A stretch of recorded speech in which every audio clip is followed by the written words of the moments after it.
সবাইকে গল্প কথা ইউটিউব চ্যানেলে স্বাগতম। বিনোদন ও স্পোর্টসের এরকম আরো নিউজ পেতে আমাদের চ্যানেলটি সাবস্ক্রাইব করুন ও বেল বাটনে প্রেস করুন।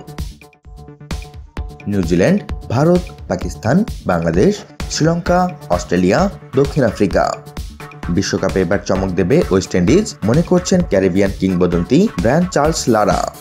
ত্রিনিদাদের রাজপুত্র বলেন, ওয়েস্ট ইন্ডিজকে ধারাবাহিকভাবে ভালো ক্রিকেট খেলতে হবে। আমরা আগেই দেখেছি ইংল্যান্ড কিংবা ভারতকে হারানোর ক্ষমতা রয়েছে ক্যারিবিয়ানদের। আমাদের দিনে যে কোনো দলকে আমরা হারানোর ক্ষমতা রাখি। তারপর দেখেছি বাংলাদেশ কিংবা আফগানিস্তানের কাছে হারতে, আর সেটাই আটকাতে হবে ওয়েস্ট ইন্ডিজকে। আমি সেমিফাইনালে ওয়েস্ট ইন্ডিজকে দেখতে চাই। পাশাপাশি লারা আরও বলেন, শেষ দুটো টি-20 বিশ্বকাপে দেখেছি ওয়েস্ট ইন্ডিজ চমকপ্রদ এলিমেন্ট, আর এটাই প্রতিপক্ষ দলের মনে থাকে। আর এ কারণেই ওয়েস্ট ইন্ডিজের বিরুদ্ধে নামার আগে কোনো দলই স্বস্তিতে মাঠে নামতে পারে না। তবে ধারাবাহিকতা ধরে রাখতে হবে দলকে। আসন্ন বিশ্বকাপে লারার ফেভারিট ইংল্যান্ড ও ভারত। তার মতে বিশ্বকাপের শেষ চারে খুব সহজেই পৌঁছে যাবে আয়োজক ইংল্যান্ড এবং ভারত। তো বন্ধুরা, লারার এই মতের সাথে আপনারাও কি একমত?